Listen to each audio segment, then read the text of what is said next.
quickly get to the next time, Chairman. Let me get to the next item, which is the B part of this panelist conversation. What we expect from the next elected administration. So I will time it this time around first from the next elected administration. Keep it sharp, simple, and straightforward. They expect from the next administration, or let's say one per year that you expect from the next administration. First, I will come to you again, Ambassador Chris, to please share your thoughts. Thank you. All right, thank you, Moderator Dr. Undie. Again, I feel very humble to participate in this very important session of the Cross Riverian in the Diaspora Organization public awareness meeting. For Cross River State, my expectation, particularly for the next governor, is to address the challenges of insecurity. That is very key because before we relocated to our different countries, for one reason or the other, Cross River State has been known to be the most peaceful state in Nigeria. Unfortunately, a lot has happened. People can no longer sleep with their eyes closed. All that has to stop. I believe firmly and strongly that a government that has purpose, a government that has direction, can create policies, effective policies, practical policies that can address these issues of insecurity across the state, beginning from the north to central and to the south. Over the years, we've had people from different parts of the country coming to Cross River State for vacation. Cross River used to be a tourist destination. We were so proud. Whenever we travel from Calabar to different states and we say we are from Cross River, people take a second look at us as if we were talking about people coming from America or England or Canada. But that has changed. So I really think that the next governor of Cross River State has a task, and that is very key. Secondly, youth development. The challenges that face the young people in Cross River State are enormous. We've had in the recent past where government will give an appointment as a settlement. No. Those appointments were supposed to be based on credibility, competence, expertise, and people who truly, genuinely have the interests of their people at heart. Appointments were not supposed to be on the basis of settlement or who share proximity with the government. So the failure on that part, and let me put it this way, the most unfortunate aspect is that the young people are at the receiving end. Majority of them are not aware that such empowerment by government is a way to undermine their integrity, their intelligence, their academic, their training.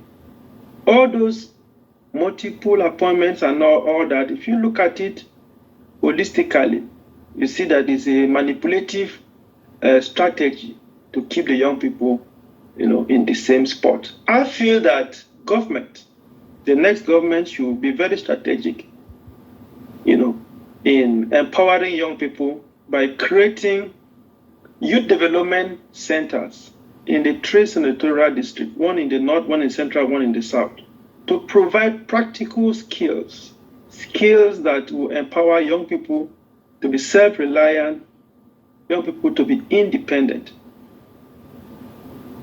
Recently, I was talking with our secretary, who is not here, Mr. Patrick. And he shared an idea with me that has to do with engineering, testing, and all that. I believe that the government should be able to interface with the diasporan, take advantage of the link and the competencies that we all have, to be able to bring back home what we have seen outside and what we have and our training and all that. Cross River State is blessed with very intelligent people, and we are scattered all over the world with so much experiences. In the academics, we are there. In engineering, in medical. All the government has to do is to tap from these resources and then merge it with whatever we have at home, to be able to pull Cross River State forward. The people who are involved in violence and all that are young people. For the most part, So if the government is able to create policies that will develop young people, I guarantee you that it is going to reduce violence, kidnapping, armed robbery, and so many other things, because the energies of these young people would have been directed positively to increase the GDP of Cross River State. And finally, because for want of time, I also want to appeal to government, to create opportunities for young people and give them a space in the academic world. Majority of the people we have in Cross River State who are leaders benefited from bursaries, scholarships, and all that. Across the state, citizens of different states are in various countries on academic scholarship and all that. Cross River can do it.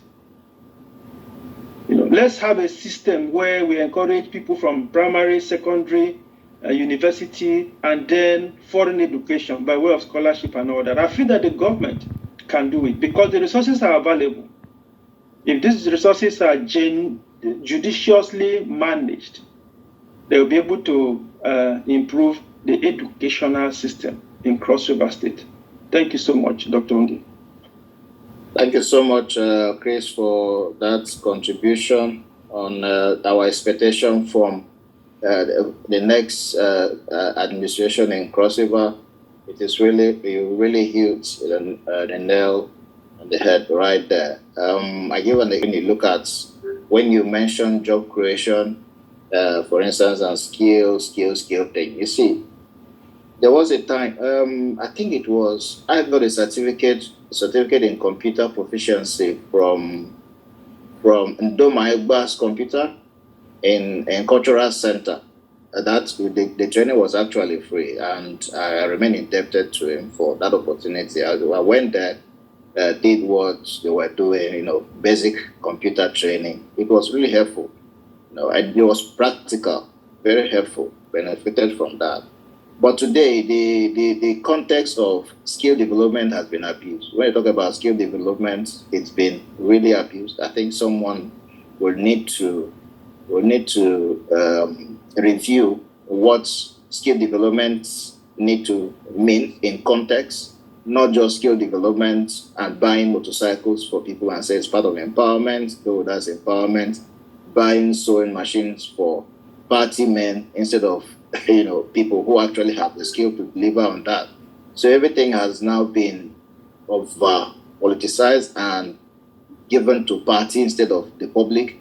So it's something that people who get into power in the next administration will be deliberate about reviewing. Next point, tourism in Cross River. When I finished from university, I was not looking for anybody to give me opportunity, to give me a job. I was not interested in government job like till today. I've never been interested in government job. My plan that I started was to become a tour guide in Cross River. Why? Because the Donald government then provided opportunity where tourism was flourishing. People who will come create